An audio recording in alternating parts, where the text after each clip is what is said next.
Bonjour, Sonia Blondeau. Bonjour, Madame Verdon, et merci de m'accueillir sur vos ondes ce matin.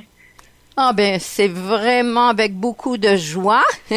Et un titre comme ça, les molécules amusantes, hein, déjà, ça nous donne... ça nous fait rire.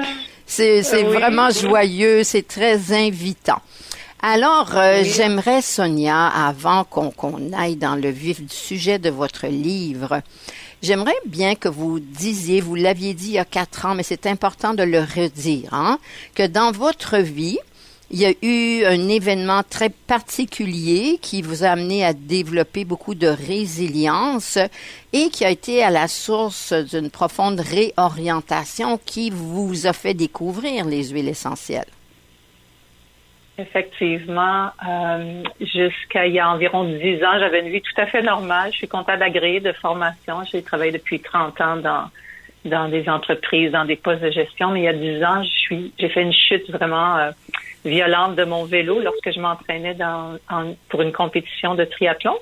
Oui. Et ça, eh bien, ça m'a fait tomber dans les huiles finalement, parce qu'après 2 ans de douleur où je trouvais pas vraiment de solution, j'ai décidé de me prendre en main, puis j'ai tout chambardé dans ma vie. J'ai quitté mon emploi, vendu ma maison. Je me suis retrouvée en Allemagne dans une clinique de gestion de la douleur. Et c'est là où on m'a soignée, entre autres, bien sûr, avec des huiles essentielles. Et pour la première fois, j'ai pris connaissance que ça existait. Alors, je vous dirais que 2 ans et demi après ma chute, donc 4 mois après avoir été à la clinique, j'ai pu recommencer à nager pour la première fois. Oh. Alors, ça a été une énorme transition. Cet événement dont vous parlez, c'est un événement transitoire qui a fait en sorte que je me suis totalement réorientée par la suite. Je me suis formée en aromathérapie. J'ai voyagé à travers le monde pour aller rencontrer des spécialistes parce que même si j'avais une petite formation, ça faisait pas de moi une experte en aromathérapie. Alors, je suis allée rencontrer ceux qui soignaient avec les huiles essentielles un peu partout dans le monde. Même en Indonésie, c'est ça? En Indonésie, en Australie, dans une quinzaine de pays européens, évidemment, aux États-Unis. Et c'est dans ces voyages-là que, en 2015, j'ai rencontré Catherine Maranzana. Oui, dont on a parlé. De mon premier c'est livre. ça? Oui.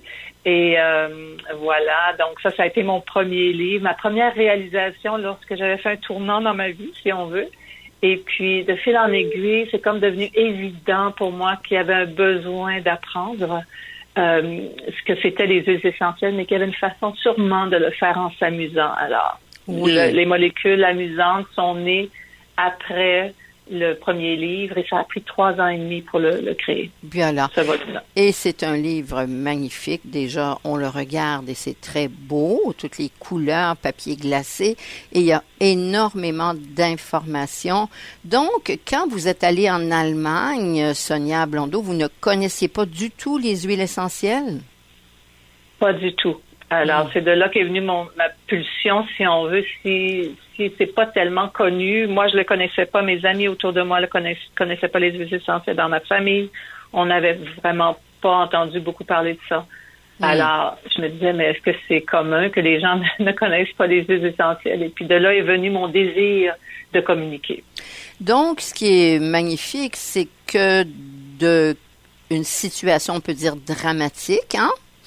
Vous en avez fait quand même, vous avez su rebondir, vous avez eu de la résilience, vous avez saisi ce que la vie finalement vous a apporté. Oui, je dois vous dire que ça a été très difficile. Je pense pas que je suis la seule dans des situations de grands bouleversements comme ça. Moi, ça a été un accident, d'autres, ça peut être des pertes, différentes pertes, des deuils, etc., des divorces, mais ce qui est vraiment formidable, puis s'il y a une leçon à retenir de tout ça pour tous ceux qui écoutent, c'est vraiment que lorsqu'on est dans un moment difficile, il faut voir qu'il y a un autre plan, qu'il y a il y a quelque chose d'autre qui s'en vient. Il y a une raison plus grande que ce qu'on ne peut pas comprendre sur le moment. Mais que à partir du moment qu'on décide, qu'on se prend en main, puis ça, c'est difficile. Ça m'a pris 2 ans, moi, dans mon cas. Oui. J'étais un peu victime, si on veut, de des douleurs. Après ça, j'attendais un rendez-vous chez le médecin après l'autre, etc. Puis un jour, j'ai dit, j'en ai assez. C'est fini. je change, qu'est-ce que je dois changer dans ma vie et quelle attitude je dois prendre. Et puis, je suis devenue un peu comme la conquérante de ma vie. Oui. Mais encore là, ça n'a pas été facile. On a beaucoup d'incertitudes. On ne connaît pas ce qui va arriver le lendemain. Mm-hmm. Alors, il faut vraiment avoir confiance qu'il y a quelque chose de plus grand qui nous attend.